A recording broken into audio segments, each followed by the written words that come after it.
SK 브로드밴드의 김주회 팀장님 먼저 모시겠습니다. 네. 클라우드 생태계에서 데이터 센터의 중요성과 데이터 산업의 전망에 대해 말씀해 주시겠습니다. 예, 반갑습니다. 김주혜입니다. 그 마지막 세션까지 남아 주셔서 정말 감사드립니다. 예, 30분마다 이렇게 사람이 쑥쑥 빠져나가고 그리고 6시까지 해야 되는데 시간이 점점 줄어들어서 사실 좀 다행스럽다라는 생각이 들었습니다.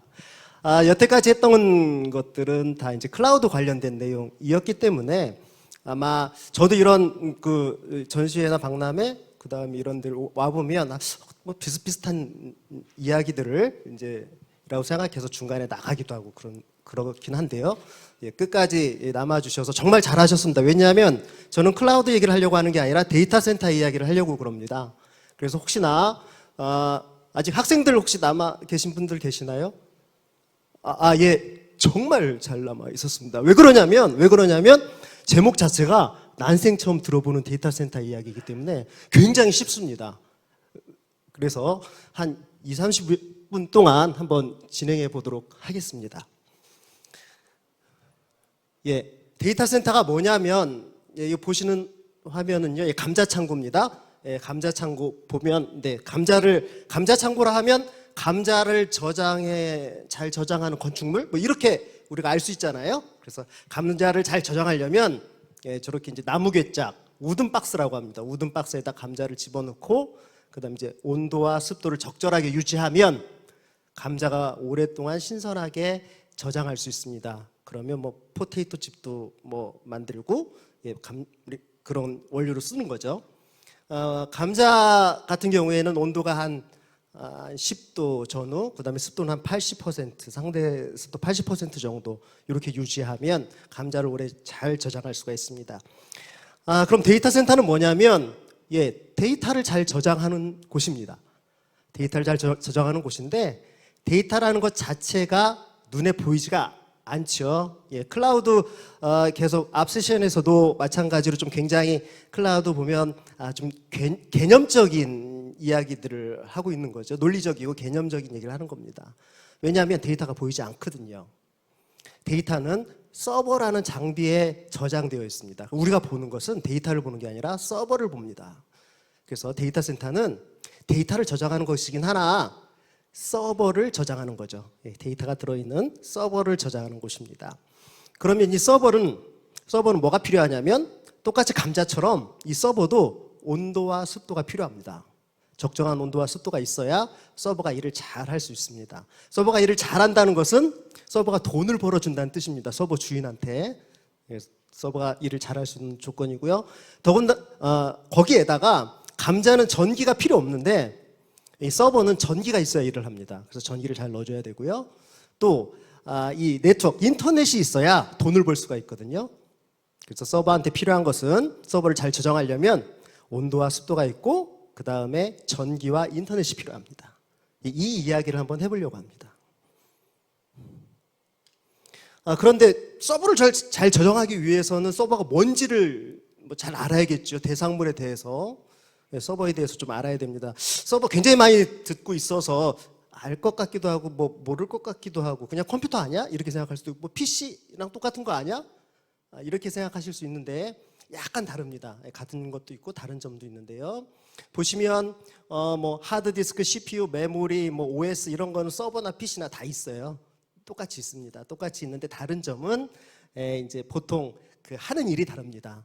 PC는 뭐 MS 오피스도 하고 아래 한글도 하고 뭐 인터넷 브라우저 열어서 인터넷도 하고 게임도 하고 동영상 플레이도 보고 그렇죠. 그리고 또 내가 하고 싶을 때만 그런 거 하고 싶을 때만 이제 PC 열어서 전원 켜서 하잖아요. 근데 이제 서버는 프로그램된 그 일 하나만 합니다. 게임 서버는 게임 프로그램 깔린 그 게임 일만 계속 하고요. 그 다음에 금융 서버는 은행 서버는 은행 일만 합니다. 은행 서버가 게임 일을 하진 않아요. 딱 그 일. 더군다나 중요한 것은 그 일을 1년 365일 24시간 서버는 주구장창 한다는 겁니다. 왜? 서버가 일을 해야 서버 주인이 돈을 벌거든요. 그래서 이게 굉장히 중요한 요소입니다. 서버는 주구장창 쉬지 않고 일을 한다. 이게 아주 중요한 개념입니다. 예, 요 한 장으로 이제 데이터 센터는 설명이 다 될 것 같습니다. 데이터 센터는 보시면 저는 데이터 센터를 짓는 사람이에요. 그래서 데이터 센터는 어떻게 지어지고 어떻게 구성되어 있는지에 대해서 말씀을 드리겠습니다. 데이터 센터를 지으려면 지을 땅이 필요합니다. 땅. 당연하죠. 땅을 필요한데 아무 땅이나 사면 안 돼요. 왜냐하면 땅에는 다 목적이 정해져 있습니다. 여기는 감자만 여기는 뭐 농사를 지어야 돼. 여기는 뭘 해? 아파트를 지을 수 있어. 뭐 여기는 오피스를 지을 수 있어. 이렇게 다 구분이 돼 있어요. 여기는 공장만 지어야 돼. 모든 땅에는 다 그렇게 규제가 있습니다. 그래서 혹시 아무 땅이나 싸다고 싸기 때문에 그냥 아무 땅이나 샀다가는 감자 심어야 될지도 모릅니다. 데이터 센터 못 짓고. 그러니까 땅은 잘 사야 됩니다. 그리고 데이터 센터를 지을 수 있는 땅을 사야 되는데 이게 그렇게 흔하지가 않아요. 왜냐하면 아직까지 우리나라에서 데이터 센터라는 이 그 건물의 어떤 규정이 명확하지가 않습니다. 그래서 데이터 센터라는 게 이게 공장인 같기도 하고 아니면 뭐 오피스 같기도 하고 뭐 이렇게 뭐 이래요. 그래가지고 혹시 여기 이제 그 정부 입안하시는 분들 계시면 데이터 센터는 일단 기본적으로는 그 산업단지에는 무조건 입주할 수 있게 하셔야 됩니다. 이제는. 왜냐하면 이 말씀을 드리는 이유는 우리나라 산업단지는 대부분 목적을 가지고 산업단지를 조성합니다. 여기는 기계산업단지. 그러면 기계 가공하는 업체만 들어갈 수 있어요. 여기는 중소기업 산업단지. 그럼 중소기업 업체만 들어갈 수 있습니다. 여기는 뭐 식품 공업단지 그러면 식품 만드는 가공하는 이렇게 이제 목적을 갖고 다들 산업단지를 만들기 때문에 그 목적에 끼워 넣으려면 데이터 센터는 없어요. 아무데도 못 들어가요. 그렇기 때문에 근데 이제 지금 보시면 뭐 식품도 마찬가지고 다른 것도 마찬가지고 기계 가공도 마찬가지고 이제 서버 없이 일할 수는 없잖아요. 그러니까 산업단지는 무조건 데이터 센터가 들어갈 수 있도록 제도를 좀 바꿔 주셔야 됩니다. 그 다음에 이제 그 땅에다가 이제 건물을 짓고요. 그 다음 중요한 건 세 번째 빨간 겁니다. 이제 전기를 끌어와야 되거든요. 왜냐하면 서버는 전기가 필요하니까. 그런데 서버는 1년 365일 주구장창 일을 해야 되기 때문에 저 전기가 끊임없이 들어와야 돼요. 끊임없이. 끊어지면 안 됩니다. 그래서 전기는 저렇게 이제 변전소도 막 두 군데로 하고 라인도 막 두 개를 끌고 이렇게 해가지고 이제 끊어지지 않아야 돼요. 연속성이 중요합니다. 연속성이 중요한데 그래도 혹시 끊어질까봐 발전기를 놉니다. 데이터 센터 내부 안에 발전기를 놔요. 혹시나 끊어질까봐. 이 발전기는 전기를 이제 경유를 이제 연소해서 전기를 만드는 장비죠. 장비인데 이 발전기의 특징은 뭐였냐면 어쩌면 1년에 한 번 쓸 수도 있어요. 왜냐하면 정전이 안 되면 쓸 리가 없으니까요. 어쩌면 10년에 한 번 쓸 수도 있어요. 물론 뭐 테스트는 뭐 가끔씩 합니다만. 근데 10년에 한 번 딱 쓰는데 그때 안 돌아. 그러면 대박이죠. 저 되게 비싸거든요, 발전기. 되게 비싸요. 그래서 저 발전기를 살 때는 싼 거 사지 마시고 신뢰성 있는 걸 사셔야 됩니다. 필요할 때 딱 한 번 쓰는 거라서 그래요. 그래서 발전기는 신뢰성이 굉장히 중요합니다. 이렇게 해서 이 전기를 이제 서버에다 집어넣으면 이제 서버가 그 일을 해야 되는데 일을 하다 보면 열을 납니다. 열이 발생해요. 서버가 열이 발생해요. 거기는 이제 전자기 부품들이 있기 때문에 그래요. 물리적으로. 그래서 열이 발생하기 때문에 이 열을 해소해주지 않으면 서버가 이제 딱 멈춥니다. 자기가 이제 더워서 일 못하겠다 하고 딱 멈춥니다. 사람은 좀 참고도 일하는데 서버는 뭐 그런 거 없죠. 그래서 어느 순간이 되면 서버가 일을 딱 안 하면 돈을 못 버는 거죠. 그래서 저 냉방을 해줘야 됩니다. 그래서 왼쪽 상단에 보면 이제 냉방 시설이 있죠. 그래서 냉방을 해줘야 됩니다. 뭐 별거 아니에요. 집에 있는 큰 에어컨, 같은 거, 뭐 큰 거, 산업용으로 이제 설치하면 됩니다. 과거에는 데이터 센터가 전기를 안 끊어주는 데이터 센터가 최고였어요. 안정성. 냉방은 뭐 알아서 잘 해주고 전기료 많이 나오더라도. 근데 지금은 이제 상황이 많이 바뀌었죠. 왜냐하면 아시다시피 이제 넷제로 같은 것도 이제 탄소 중립이요. 그러니까 전기 많이 쓰지 마라. 뭐 이런 게 이제 사회적인 트렌드가 되다 보니까 그래서 저쪽 그 냉방 시설에 대해서 냉방 시설은 전기를 가능한 작게 쓰면서 냉방을 시킬 수 있는 그러한 솔루션들이 계속 개발되고 있습니다. 이따 나중에 이제 사진을 좀 보여드릴 건데요. 냉방 지금의 화두는 얼마나 적은 전력량으로 냉방을 잘할 수 있느냐가 데이터 센터의 경쟁력이 됐어요. 왜 그러냐면 저기 전기가 많이 나오면 결국은 저 게임 서버를 운영하는 게임사가 전기를 내야 되는 거잖아요, 결과적으로. 그런데 똑같은 장비를 돌리는데 어느 데이터 센터는 전기료로 월 1억을 내야 되고 어디는 5천만 원을 내야 된다 그러면 어느 데이터 센터를 쓰겠습니까? 그러니까 저것은 굉장히 데이터 센터의 직접적인 경쟁력이 됐습니다. 그래서 서버에다가 전기 꽂아주고 냉방 잘해줬더니 서버가 막 일을 해요. 일을 하는데 저기 인터넷이 연결되어 있어야 됩니다. 초록색으로 표현되어 있는 거예요. 초록색으로 표현되어 있는 인터넷이 연결돼야, 지금은 제가 게임 서버를 예를 들었습니다. 저 서버에 깔린 게 게임 프로그램이에요. 게임 서버예요. 게임 서버 개발을 해가지고 이제 런칭을 합니다. 리니지 뭐 이런 거 런칭을 딱 합니다. 하면 어떤 사람은 PC를 통해서, 어떤 사람은 모바일을 통해서 게임 프로그램 다운로드하고 뭐 아이템도 사고, 그렇죠? 그렇게 이제 사업을 하는 거예요. 그래서 저 서버가 계속 돈을 벌어줍니다. 그래서 그 게임사는 그 PC 게이머나 모바일 게이머한테 그 돈을 받아서 이제 저희 같은 데이터 센터 사업자들한테 데이터 센터 사용료를 이제 내게 됩니다. 말씀드렸다시피 거기에 전기료가 많아지면 그만큼 경쟁력이 없는 거죠. 조금 종합해 보면은요, 데이터 센터를 짓고 서버를 설치합니다. 렉에다 서버를 장착해서 설치합니다. 그리고 거기에다가 이제 그 서버는 그 서버에다가 이제 게임 솔루션을 이제 얹어서요. 그걸로 이제 비즈니스를 하게 됩니다. 저 서버가 클라우드 회사 거, AWS가 됐든 뭐 카카오 엔터프라이즈가 됐든 그런 클라우드 회사의 서버라면, 클라우드 회사 거의 서버라면 그게 이제 클라우드 서비스가 되는 거죠. 그러면 클라우드 회사는 어떤 일을 하는 거냐면 이런 데이터 센터를 빌려서 서버를 잔뜩 갖다 놓고 거기다가 클라우드 프로그램을 인스톨하는 겁니다. 그럼 클라우드 프로그램의 핵심은 여태까지 들으신 내용대로 가상화, 그 다음에 이제 보안 솔루션이죠. 이 두 가지 그 솔루션을 깔아서 게임사한테 이제 그것을 이제 판매를 하는 겁니다.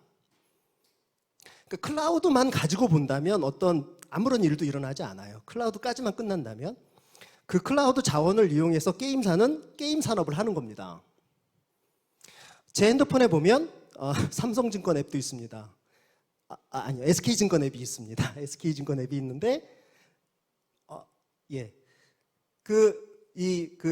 클라우드 산업 자체가 문제가 아니라 금융 산업이 데이터 센터가 있어야 이루어지는 거죠.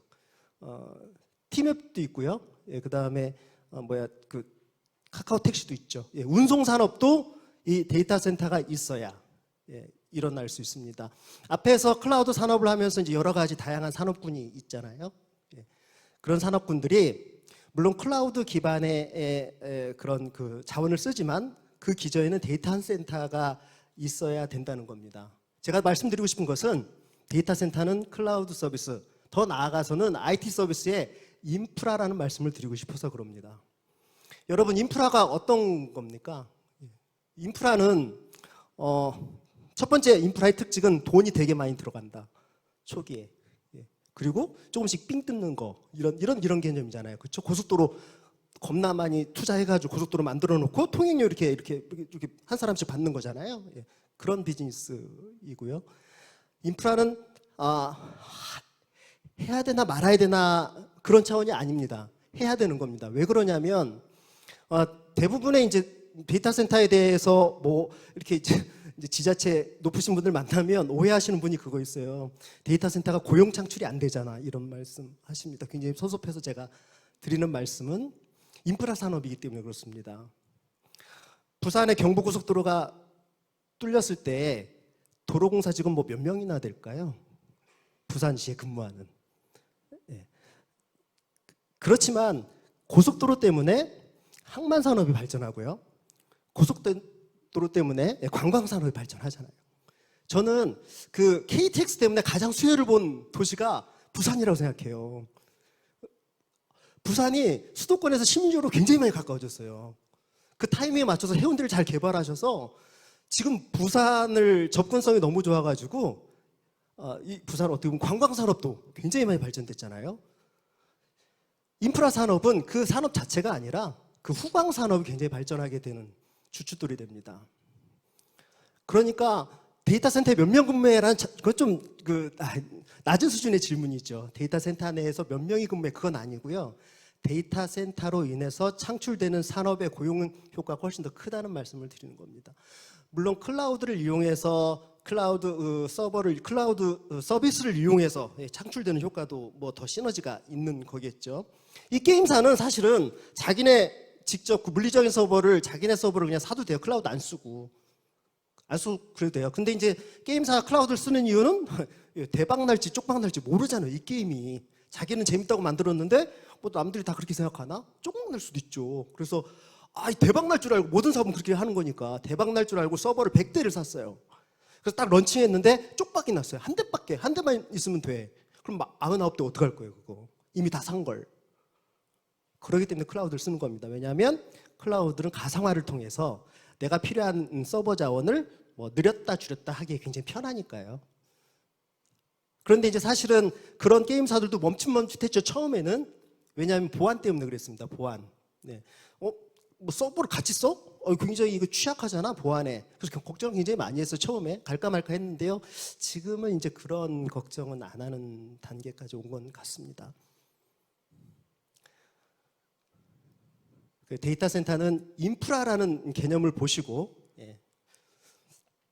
그 다음부터는 그냥 뭐 이제 제 개인적인 생각입니다. 그래서 인프라 얘기할 때 이제 데이터 센터 잘 지어야 되는 그 부분 있잖아요.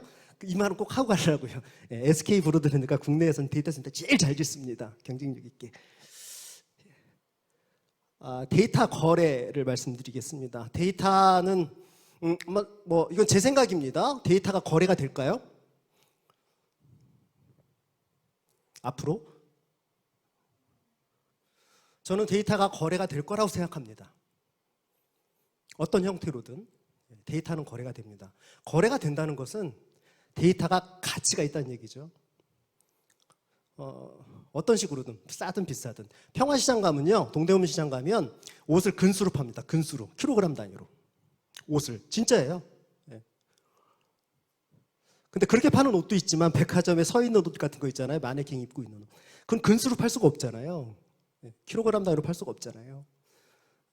그럼에도 비싼 옷이든 싼 옷이든 거래가 된다면 그거는 그 데이터에 가치가 있다라는 얘기죠. 아까 이제 저 KT 클라우드의 이제 사장님께서 또 잠깐 아주 잠깐 이제 요 얘기 하시고 가셨어요. 데이터 주권에 대한 얘기 하셨어요.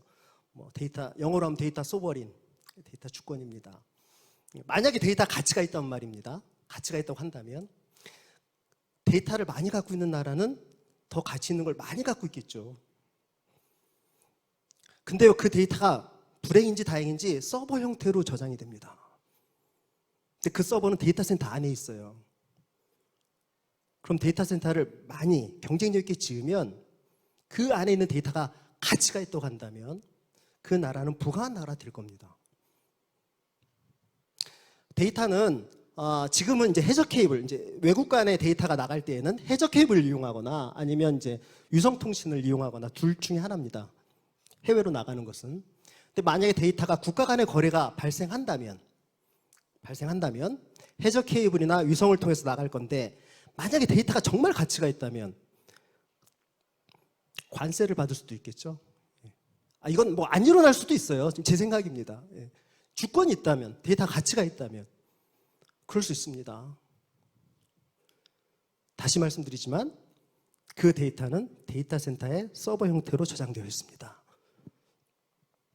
저는 좀 기회를 봤습니다. 저희 회사는 현재 이제 아시아 지역에서는 이렇게 그 싱가포르, 그다음에 홍콩, 도쿄가 이제 일종의 IT 허브 역할을 하고 있습니다. 허브라는 것은 이제 받아서 막 이렇게 뿌려준다는 거잖아요. 싱가포르는 저쪽 오세아니아나 유럽향으로 가는 그 해저 케이블 많이 보유하고 있어서 데이터 그렇게 흘러가요. 그다음에 홍콩은 이제 저 대륙 중국 쪽으로 가는 거고요. 도쿄는 이제 태평양 건너서 미국 쪽으로 가는 그렇게 지금 현재 구성이 되어 있습니다. 그런데 여러분 뭐 인터넷에서 보셨겠지만 싱가포르 더 이상 작은 나라잖아요. 땅이. 그래서 데이터 센터 더 이상 못 짓겠다라고 선언을 했어요. 물론 지금 조금씩 풀어주는 경향이 좀 있긴 하는데 어쨌든 데이터 센터 더 이상 못 짓니다 해서 선언을 해버렸어요. 그다음에 홍콩은 자꾸만 약간 중국향으로 가니까 글로벌 이제 빅테크 기업들이 슬슬 빼고 있죠. 데이터를 빼고 있습니다. 그러면 가만히 놔두면 이제 이게 딱 보니까 홍콩에서 나오는 물량과 싱가포르에서 더 이상 증설하지는 못할 물량을 부산에서 받으면 기회가 될 수 있겠다라는 생각을 했습니다. 그래서 저희 회사는 25년도에 오픈하는 목표를 가지고 부산시에다가 데이터 센터를 지을 부지를 샀습니다. 25년에 오픈하니까 여기 계신 분들 중에서 혹시 그때 데이터 센터가 필요하시다면 연락을 주시기 바랍니다. 그래서 다시 한번 데이터 센터가 인프라 사업이라는 것을 제가 강조드리는 거고요. 사진 이제 가볍게 사진 보시겠습니다. 요거는 그 유명한 스웨덴에 있는 그 페이스북 데이터 센터입니다. 아까 말씀드렸잖아요. 이제 데이터 센터의 추세는 냉방 전력을 낮추는 방향으로 지금 가고 있다. 그게 경쟁력이다. 그래서 여기 페이스북 데이터 센터는 여기가 평균 기온이 5도인가 7도인가 그렇대요. 연평균 기온이. 그러니까 냉방기가 필요 없어요. 그냥 방문만 열어놓으면 시원합니다. 뭐 대단히 좋죠. 1층으로 쫙. 너무 부럽습니다. 네덜란드에 있는 구글 데이터 센터입니다. 인상적인 것은 풍력 발전소가 보이죠? 요거는 아주 재밌는 데이터 센터인데 스페인에 있는 그 성당 토레기로나라는 그 성당 성당을 이제 성당의 기능이 없어져서 거기다가 데이터 센터를 설치한 거예요. 왜냐하면 층고가 높아서 데이터 센터를 뭐 관광지로도 여기는 이제 슈퍼컴퓨팅 고발열 서버 위주의 그 데이터 센터입니다. 혹시 스페인 바르셀로나에 가실 일이 있으면 한번 꼭 방문해 보시는 것도 괜찮을 것 같아요. 요거는 이제 미국 뉴욕주에 있는 야후 데이터 센터입니다. 이름이 치킨쿱이에요. 치킨쿱. 닭장. 데이터 센터 이름이 닭장입니다. 미국 뉴욕주도 굉장히 이제 북반부에 위치하기 때문에 여기도 그냥 선선한 외기를 이용해서 바람만 잘 이용해가지고 냉방을 하는 데이터 센터죠. 굴뚝 효과를 이용해서 더워지는 공기는 위로 올라간다는 굴뚝 효과 때문에 저걸 이제 모니터 그릴이라고 하는데요. 그 위에 모니터 그릴을 놔서 이제 대류를 이용한 데이터 센터입니다. 이거는 이제 그 스웨덴에 있는 이제 벙커 데이터 센터거든요. 이런 노력들은 많이 시도하고 있습니다. 이제 폐광산을 이용해서 이제 데이터 센터를 만드는 거죠. 그러니까 냉방 전력 줄이려고 이런 노력도 하고 있고요. 이건 저희 회사의 그 서울 가산동에 있는 데이터 센터 작년에 오픈했습니다. 너무 잘 지어서 다 팔렸습니다. 이제 팔 건 없는데요. 보시면 어떠세요? 잘 지었죠? 잘 지었습니다. 상용 데이터 센터로, 그러니까 커머셜 데이터 센터로 서울 시내에서 가장 큰 용량입니다. 46메가와트고요. 10층짜리 건물입니다. 다른 앞에 있는 데이터 센터랑 비교해 보시면 차이점이 딱 하나 나잖아요. 앞에 있는 데이터 센터는 다 1층 아니면 2층인데요. 우리나라는 땅이 작은 관계로 이렇게 이제 이런 걸 적층형 데이터 센터라고 합니다. 그래서 데이터 센터가 이제 8개 층, 1층하고 2층을 제외한 3층부터 10층까지는 데이터 센터입니다. 이 적층형 데이터 센터는 사실 설계하거나 운영하기가 더 까다롭습니다. 그래서 우리나라가 데이터 센터를 잘 짓습니다. 여기까지 준비했습니다. 감사합니다. 네, 김주혜 팀장님 감사드립니다. 네, 오늘 기조 강연부터 시작해서 쭉 흐름을 다 보신 모습이 굉장히 인상적이었는데요. 이렇게 마지막 강연인데도 불구하고 굉장히 몰입할 수 있는 데이터 센터에 대한 이야기를 해주신 것 같습니다. 혹시 궁금한 점이 있으신 분은 손을 들어주시면 질의응답 시간을 아주 짧게 갖도록 하겠습니다. 네, 마이크 좀 전해주실까요?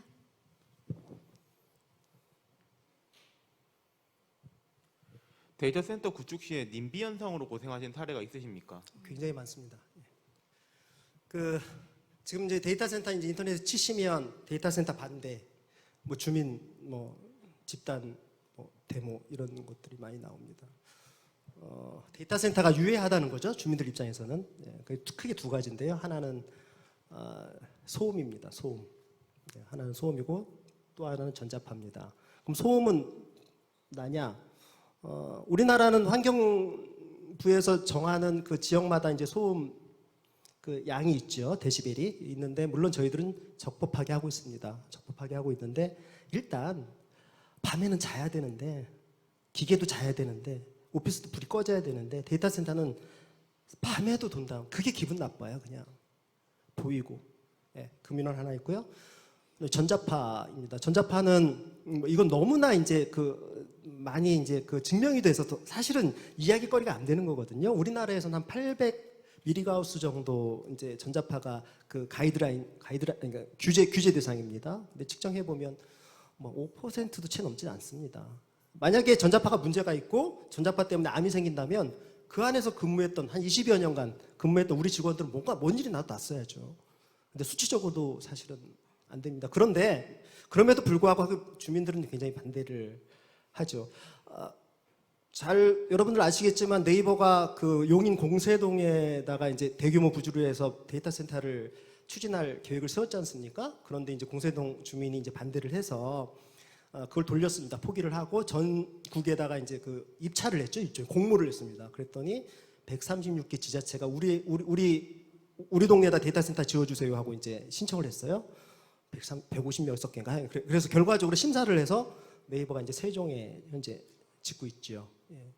그러니까 이제 그쪽은 뭐 그게 우려가 없겠습니까? 하지만 데이터 센터가 지역 발전에 도움이 된다라고 이제 보니까 여러 지자체에서 그래서 말씀드리는 것은 사실은 이런 뭐 우리는 괜찮다. 주민들은 안 돼. 뭐 괜히 싸울 일이 뭐가 있어요. 그러니까 부산시 정말 잘하셨습니다. 부산시에서 지금 그 데이터 센터 집적 단지를 계획하고 있고요. 거기에 이제 데이터 센터에 좋은 이제 환경을 만들어서 그런 불필요한 그런 민원인들과의 그 잡음은 이제 해소할 수 있는 거죠. 네, 답변이 충분히 된 것 같습니다. 여러분 박수로 오늘 강연을 마무리하도록 하겠습니다. 네, 감사합니다. 이렇게 클라우드 엑스포 코리아 2022 컨퍼런스 첫 번째 날을 모두 마무리하게 됐는데요. 오늘 클라우드에 대한 이해와 더불어 디지털 전환 시대의 해법까지 알 수 있는 시간이었습니다. 네, 클라우드를 통한 그 방법에 대해서는 내일 계속해서 두 번째 컨퍼런스로 이어갈 텐데요. 오전 이렇게 종일 이어질 예정이니까요. 내일까지 기대를 해주시기 바랍니다. 오늘 현장에서 끝까지 함께해 주신 여러분, 그리고 온라인으로 함께해 주신 여러분 진심으로 감사드리고요. 마지막으로 이벤트 안내 한 번 더 드리도록 하겠습니다.